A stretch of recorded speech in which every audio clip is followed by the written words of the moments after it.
The Three Little Birds. About 1,000 or more years ago, there were in this country nothing but small kings, and one of them who lived on the Kuderberg was very fond of hunting. Once on a time, when he was riding forth from his castle with his huntsmen, 3 girls were watching their cows upon the mountain, and when they saw the king with all his followers, the eldest girl pointed to him and called to the 2 other girls, "If I do not get that one, I will have none." Then the second girl answered from the other side of the hill, and pointed to the one who was on the king's right hand, "Hiloa, Hiloa! If I do not get him, I will have no one." These, however, were the 2 ministers. The king heard all this, and when he had come back from the chase, he caused the 3 girls to be brought to him, and asked them what they had said yesterday on the mountain. This they would not tell him, so the king asked the eldest if she really would take him for her husband. Then she said, "Yes," and the 2 ministers married the 2 sisters, for they were all 3 fair and beautiful of face, especially the queen, who had hair like flax. But the 2 sisters had no children, and once when the king was obliged to go from home, he invited them to come to the queen in order to cheer her, for she was about to bear a child. She had a little boy who brought a bright red star into the world with him. Then the 2 sisters said to each other that they would throw the beautiful boy into the water. When they had thrown him in, I believe it was into the Weser, a little bird flew up into the air, which sang, "To thy death art thou sped, until God's word be said. In the white lily bloom, brave boy, is thy tomb." When the 2 heard that, they were frightened to death, and ran away in great haste. When the king came home, they told him that the queen had been delivered of a dog. Then the king said, "What God does is well done."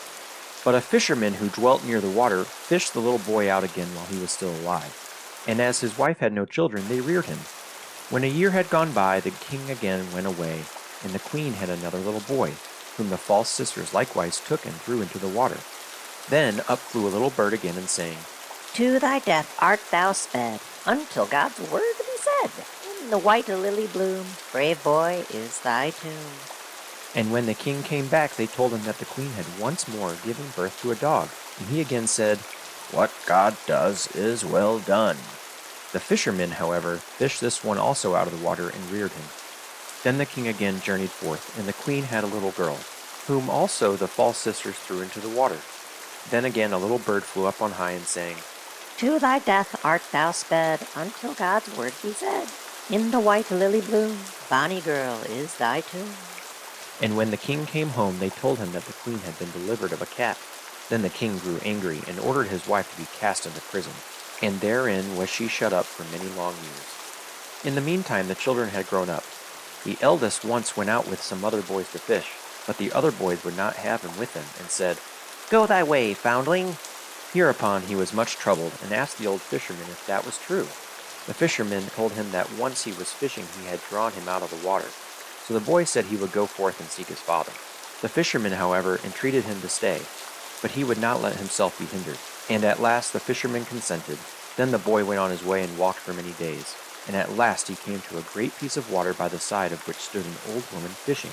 "Good day, mother," said the boy. "Many thanks," said she.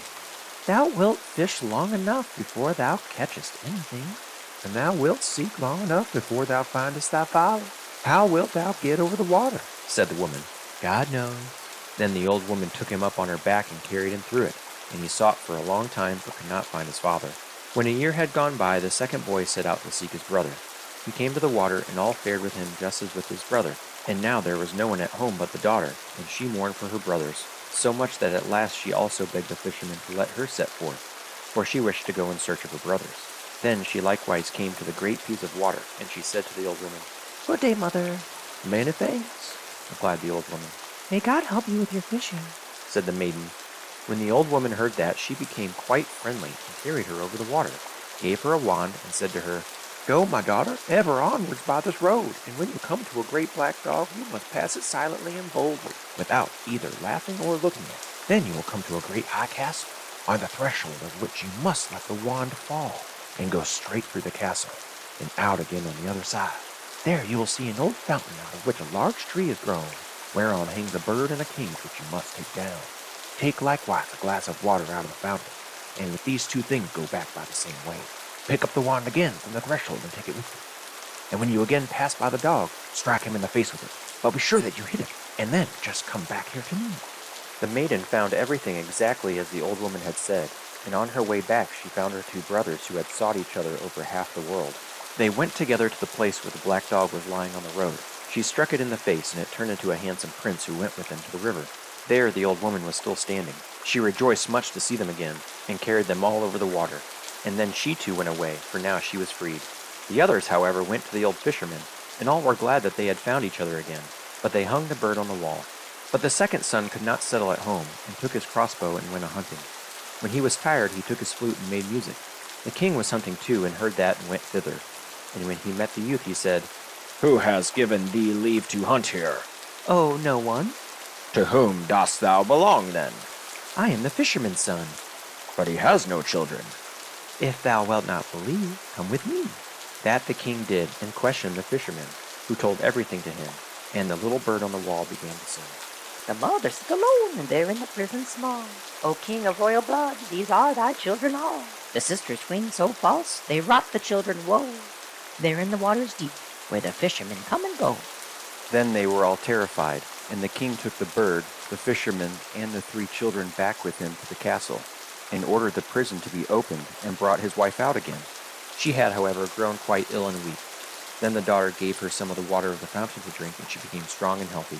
But the 2 false sisters were burnt, and the daughter married the prince. End of story 96. Read by Aaron James Walker, Columbus, Ohio, May 12, 2022.